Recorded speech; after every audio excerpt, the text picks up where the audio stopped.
Let's discuss about myth today. The word myth in the modern world is somehow tarnished by somehow the get this bad reputation, this word myth. When we hear the word myth, we believe it's primitive, it's superstitious, it's something stupid people do. Smart people are factual. They believe only in facts and all this type of thing.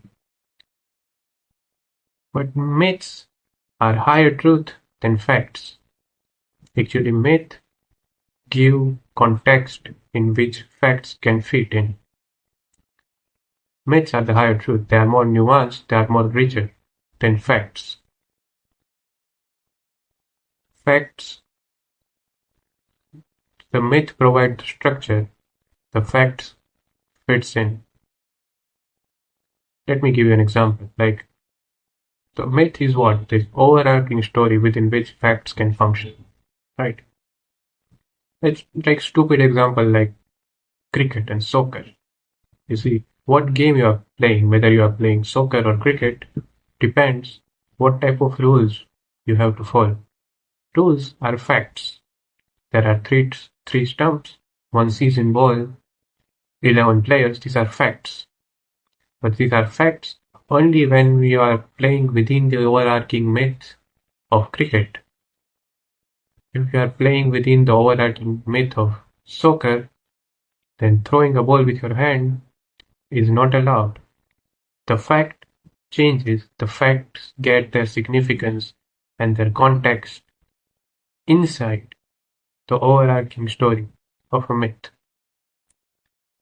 So myths are higher truth than facts.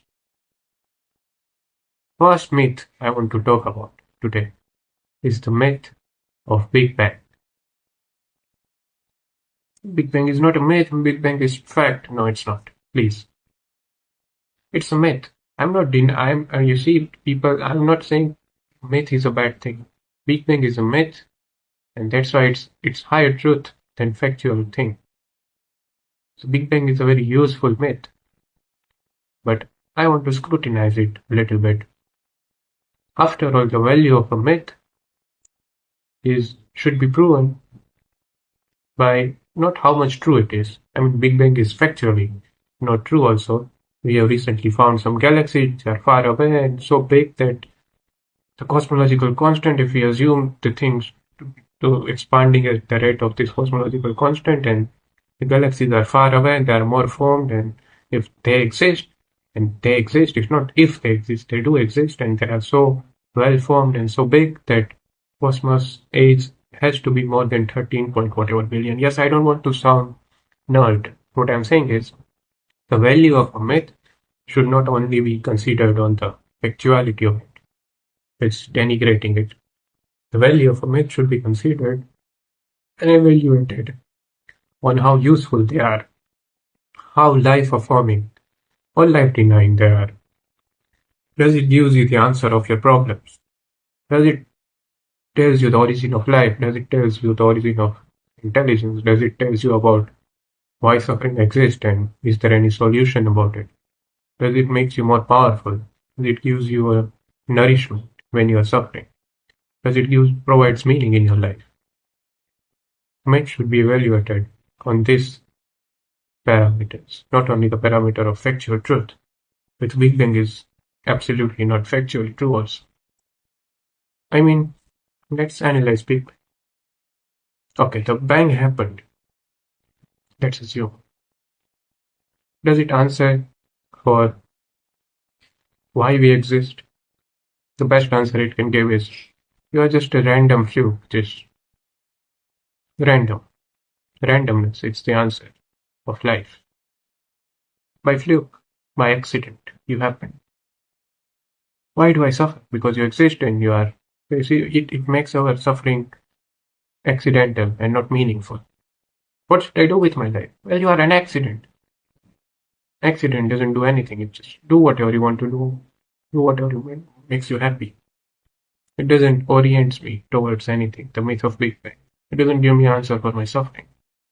It doesn't give me any substantial meaning I can take with myself to fight with the horrors and suffering of life.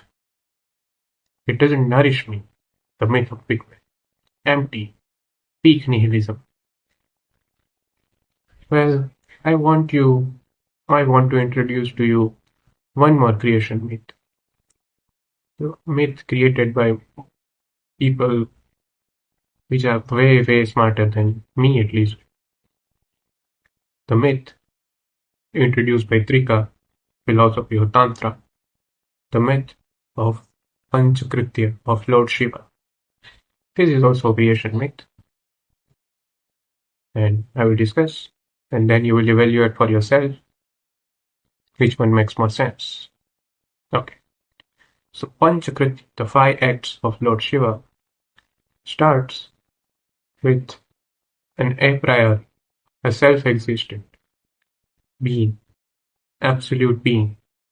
Something has to exist, a priori, by itself, on itself, complete, whole, blissful, intelligent, self-sufficient, limitless, outside time and space.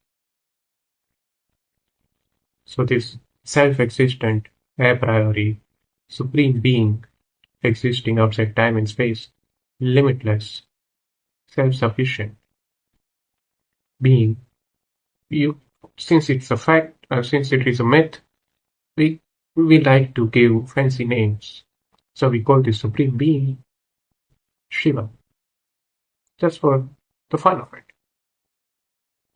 So this supreme being, Lord Shiva, exists first and foremost. It's not only exist, he not only exists, its existence itself. First act out of this Panchakritya, the 5 acts of Lord Shiva, the first act, existence is not an act, it's just a fact. It exists. Limitlessly, self-existent, whole, purna, blissful, self-sufficient. The first act the Supreme Being does is Tirodhan in Sanskrit, or in English, forgetfulness. It forgets itself, it hides itself. Once it hides itself, the stage of the cosmic game is laid bare. The Supreme Consciousness becomes absolutely dumb. It forgets its origin, it forgets its own greatness. Apparently, not actually. The king becomes beggar, apparently, not actually. Yet our king has not become a beggar yet, he has just forgotten he is a king. First act of Lord Shiva is to forget Tirodhan, to forget himself, to forget his own glory, to become inert, not actually, apparently. The second act that he performs is creation, Srishti in Sanskrit. Creation is happening on the stage of forgetfulness, is when limitless becomes limited. That which has no limit appears an object full of limits in time and space. King has not only forgotten his real identity, now the king is acting like a beggar. You see, this ignorance is twice.